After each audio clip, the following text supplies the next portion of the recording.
Hello and welcome to Interviewing to Win, a podcast provided today by Career Services at Winona State University. I'm Barb Larson, Associate Director of Career Services. Visit us at either Winona or Rochester campuses. Introduction. Did you know that 95% of candidates today are hired based on the interview? So it is vital to prepare. You may have many interviews throughout your working lifetime. Here's a statistic I'd like to share from the Bureau of Labor Statistics. Workers between the age of 18 and 40 will change jobs an average of 10.5 times over the course of their lifetime. Wow! Now you can see why it's so important to have an effective interviewing skills. And finally, how do you define success in an interview? How do you know you did a great job? Let's move forward and talk about some of these things. Our overview today will be on interview preparation tips, etiquette, what happens at the interview, what's a behavioral-based interview, what are some questions I might anticipate, what is a portfolio, what if I get asked to have an interview over a meal? And finally, closing the interview and follow-up tips. Getting the interview. In order to get the interview, have a strong resume and cover letter. Be professional on the phone. Write email correspondence with care when responding to the employers. Have a professional sounding voicemail message and email address. And this includes your cellular phone. This is so important to have something that is very professional. And be proactive. Follow up with the organization. Now let's talk about some tips preparing for an interview. So you've got the interview, you're ready to go. What do I need to know? First of all, know exactly where you need to be. If it's in a strange or foreign city, do an internet search or check a map. Make sure you arrive early, 15 to 20 minutes, to make sure you can park and find the location. Ask them ahead of time what you should bring, extra resumes, references, etc.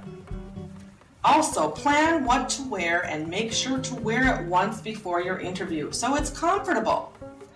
Research the organization, we'll talk about that next, and prepare good questions to ask the employer. So let's talk about research. What is the organization's mission statement? This is huge. How would you find this information out? Check the website or an annual report.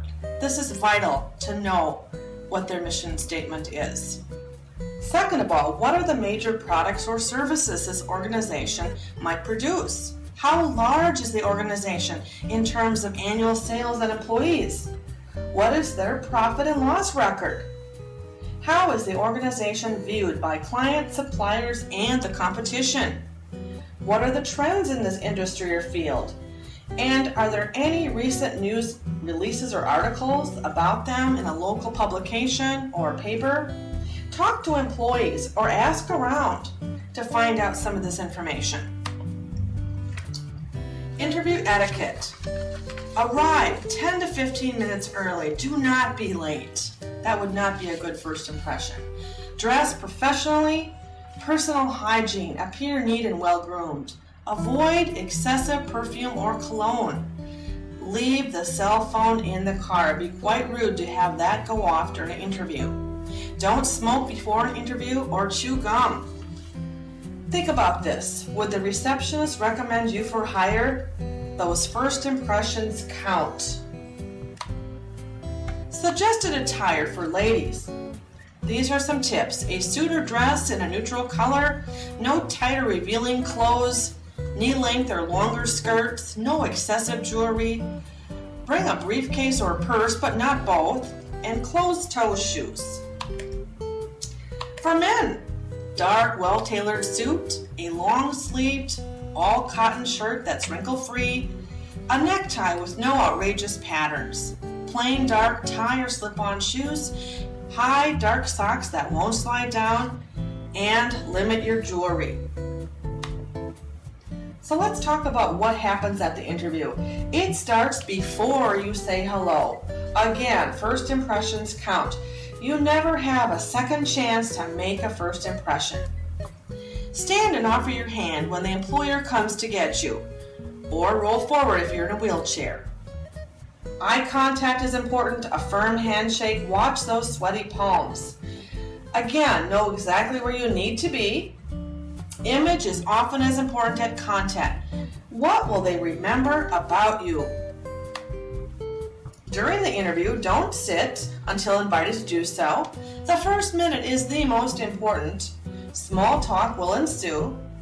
The interviewer will start to discuss the organization and position. This is the meat and potatoes part of the interview, so please listen. Always address the employer with Mr., Ms., etc. Keep your shoulders back and your head erect and sit with a slight forward lean. At the interview, continued, avoid folding your arms across your chest. Use gestures that enhance the verbal message. Hand gestures, for instance. Project your voice. Articulate clearly. Use proper grammar. Avoid indecisive terms. Watch your pace. Not too fast, but not too slow. And finally, avoid those verbal fillers. You know what those are. You know, like, you guys. In fact, I would challenge you to try and remove these words from your vocabulary. They are not very professional. Listening skills. Try to stay focused. Don't be judgmental. Give positive nonverbal feedback. It's all right to take notes. Bring a portfolio or notebook. In fact, it may ease your nervousness. Ask questions. This shows interest, intelligence, confidence, and assertiveness, and that you've prepared, that you've thought about this interview before that day. It puts you in control of the interview and helps you to learn more about the job. A caution before the interview. Do you have an account on these popular social networking sites such as Facebook, MySpace, or do you have a blog? Just think about that. What do they say about you? Many employers today are researching these sites on candidates before they bring them in for interviews. So something to think about. Let's talk now about behavioral-based interviews. These are those questions where they're asking for an example. Give me an example of when you handled conflict, worked on a team, or led an innovative project. Using the STAR technique, the S, describe the situation. T, what task was required? A, what action did you take? And R, what was the result? Think about these examples before an interview so you can draw on them and prepare and have those with you because they will certainly be asked. Questions to anticipate. Tell me about yourself. What are your strengths and weaknesses? With that particular one, if you include a weakness, be sure to add what are you doing to improve. For instance, if it's time management, give an example of how you're working to solve a time management problem. For instance, you're working on how to prioritize better. Where do you want to be in 5 years? That's a great goal question. Think about that one. Why did you choose your major? Here's those behavioral-based questions. Give me an example of how you worked on a team. Give me an example of how you've handled conflict. They're very popular today. And finally, why should we hire you? Consider a portfolio. Portfolios on interviews can demonstrate your skills and abilities. They can help an employer form a good impression of you. Help get you remembered. May serve as a reference for the interview, helps you prepare, builds your confidence, and may help you get a job. Portfolios are used at work interviews, graduate school interviews, job evaluations, when asking for a promotion. They also can help you learn more about yourself. Check out the Building Your Career Portfolio podcast to learn more about the types of things you should include on a portfolio. What if You are asked to join the interview for a luncheon or dinner, a meal. Is that part of the interview? Absolutely. Are you prepared? Do you know which fork to use if you have 9 or 10 pieces of silverware in front of you? Do you know which one to use first? Do you know whether or not to order alcohol? How do you greet the server? What do you order? Do you season your food before tasting it? Consider attending an etiquette networking event in the spring or fall with Career Services. We can help teach you all of these skills and answer all of these questions. Register with Career Services today and find out when the next etiquette dinner is. Closing the interview. Take your cues from the employer. When he or she stands, you stand. Nice firm handshake, thank them for their time. Close the deal. After visiting with you, I know that I'll be able to contribute a great deal to your organization, for instance. Or, I hope that you'll consider me for the position. Make sure you ask for business cards from all present so you can spell their names correctly on the thank you cards or letters or email addresses. And then timeline for decision. Ask if you may call them or follow up. After the interview, send a thank you within 24 hours. Handwritten versus email. You may send a card, a letter, email, or both, but send something. There is nothing like a hand-penned card or letter. People really like those. That's your chance to reiterate your key skills based on the skills they are seeking. Remember to follow up based upon the timeline they've given you. How can you practice?